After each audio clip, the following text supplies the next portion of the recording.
Bahasa rojak semakin meningkat penggunaannya dalam kalangan remaja. Menurut Kamus Dewan Bahasa edisi keempat, bahasa merupakan suatu sistem bunyi yang digunakan sebagai alat pertuturan oleh sekelompok manusia. Rojak pula merupakan satu bahasa yang melibatkan pertuturan dua atau lebih bahasa yang digunakan dalam kehidupan seharian. Secara ringkasnya, bahasa rojak merupakan pertuturan yang melibatkan dua atau lebih bahasa sebagai contoh penggunaan bahasa Melayu dan bahasa Inggeris di dalam sesuatu perkataan sekaligus. Hal ini semakin meningkat di dalam kalangan remaja. Saya Jasmine Nabila binti Mukhtar mewakili kumpulan 5 akan menemani anda untuk melihat perkembangan penggunaan bahasa rojak di dalam kalangan remaja, terutama sekali bagi pelajar Universiti Malaya. Mari kita sama-sama saksikan.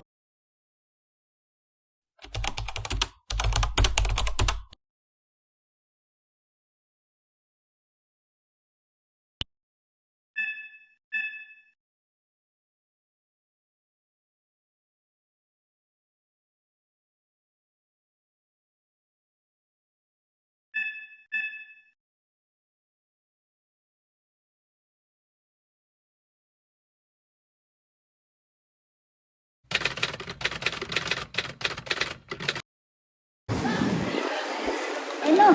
Ini.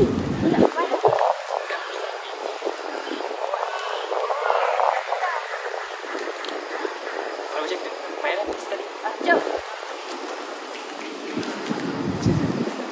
Hai guys. Siapa sini ya? Ya, main sekali. Have a seat. Duduk makan sini ke tapau? Korang makan kat sini lah. Cik cek dulu. Duduklah sini guys. Try lah rasa ni, sedap ni weh, sedap. Oh, Ken. You okay ke ni? Saya okey je. Lagipun saya tak ada kerja nak dah. Bolehlah settle down sikit. Jom duduk. Jom.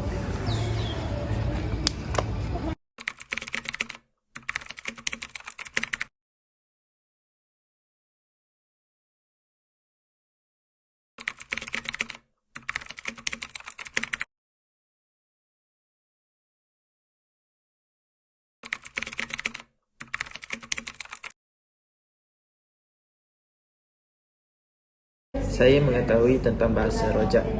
Bahasa rojak merupakan bahasa campuran antara bahasa Melayu dengan bahasa Inggeris. Kebiasaannya, bahasa ini digunakan oleh generasi pada zaman sekarang. Saya tidak gemar menggunakan bahasa rojak kerana saya kebiasaannya menggunakan bahasa tidak formal, iaitu slang negeri saya sendiri. Pada pendapat saya, perkembangan bahasa rojak ini akan memberi kesan kepada bahasa baku. Hal ini dikatakan demikian kerana bahasa baku akan ketinggalan zaman jika bahasa rojak semakin berleluasa pada zaman sekarang.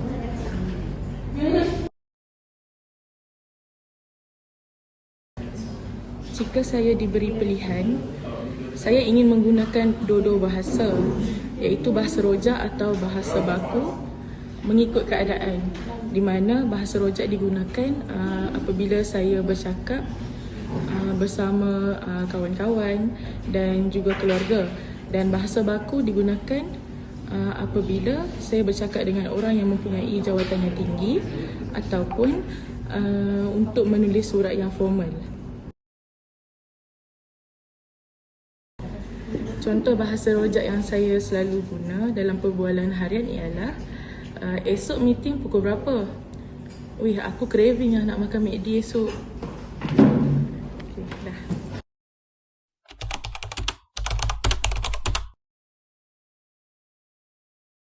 Saya melihat kegagalan ini sebenarnya kegagalan kita ni banyak turun daripada atas ke bawah. Banyak begitu. Dasar-dasar kita turun atas ke bawah. Jadi kalau di atas sana tidak membetulkan perkara ni, tidak ada kesedaran untuk betulkannya, selama-lamanya kita akan gagal. Inilah negara kita. Negara kita sebenarnya negara yang dibentuk oleh penguasa-penguasa. Ya, itu pandangan saya lah. Jadi kalau penguasa-penguasa kita yang berkuasa tidak pedulikan perkara ini, kita selama-lamanya, mungkin Datuk Dr. Teo 10 tahun lagi, 20 tahun lagi akan bercakap perkara sehinggalah beliau mungkin pukul 3 mungkin. Ya. Dia akan bercakap perkara sama. Sebab kita sebenarnya, saya melihat tidak ke mana-mana. Daripada dulu lagi kita sebenarnya tidak ke mana-mana. Masih lagi kita buat endah tak endah perkara ini. Dr. Jessica. Boleh Masih silakan Rolf. Boleh. Awam ni. Sebab kebanyakan kita punya khalayak hari ni ialah orang sektor awam sebenarnya. Sektor awam ni pun saya melihat, terutama orang yang Barisan Harapan lah, mereka juga perlu menggunakan bahasa Melayu dengan betul lah. Ya? Dengan Melayu yang betul. Sebab ini juga menunjukkan kesopanan kita. Jangan duk ikut-ikut. Boleh ma. Kan? Ada tu. Bila orang Melayu ni cepat sangat dia pindahkan dia punya, dia ikut switching kan. Dia ikut dia punya penutur balas itu. Ya. Kalau orang yang berbahasa, contoh ya, berbahasa India rata, cakap bahasa Inggeris pun lebih kurang lah kan. Tapi mereka pun tukar juga nak cakap dalam bahasa Inggeris. Tak perlu sebenarnya. Orang yang berbahasa India, sebenarnya berbangsa India tu faham berbahasa Melayu. Tapi kenapa kita juga nak ikut-ikut, nak terikut dengan kita punya pelanggan kita. Saya ingat sektor awam perlu mempertahankan ini. Inilah yang perkara utama Barisan Harapan kita. Ya, menunjukkan sikap kita terhadap bahasa rasmi, bahasa kebangsaan itu. Dan akhirnya ini besar tau. Dia jadi kesan kepada pelbagai, seperti kita main domino. Dia terus runtuh perkara-perkara lain, ya. Penerbitan bahasa Melayu runtuh, ya. Kemudian bahasa ilmu runtuh, ya. Perkara-perkara lain yang sepatutnya ada dalam peranan bahasa Melayu itu gagal. Kerana ini yang telah kita lakukan.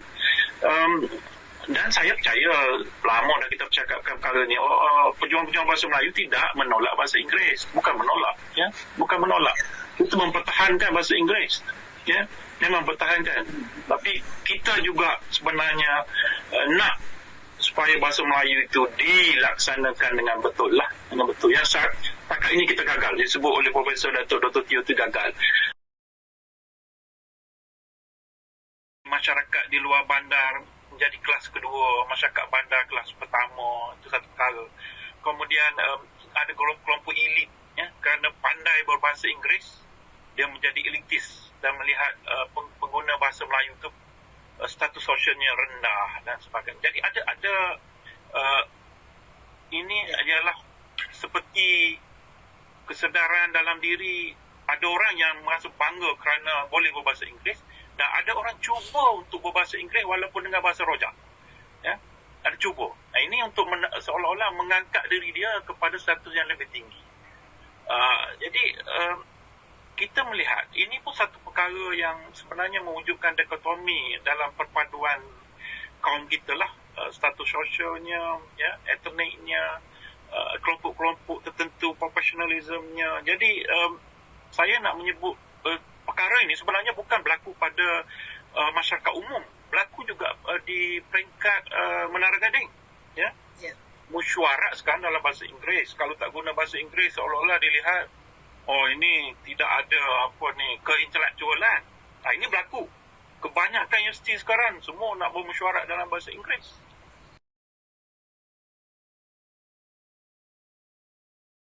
Secara peribadilah.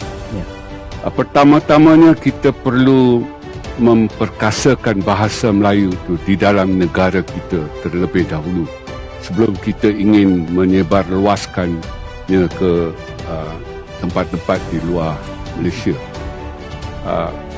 Ya, secara peribadi itulah pegangan saya, bahawa dengan izin, charity begins at home. Maknanya apa-apa yang baik tentang bahasa Melayu itu sepatutnya bermula di dalam negara kita terlebih dahulu, iaitu kita mementingkannya, kita memantapkannya dan segala macam yang lain.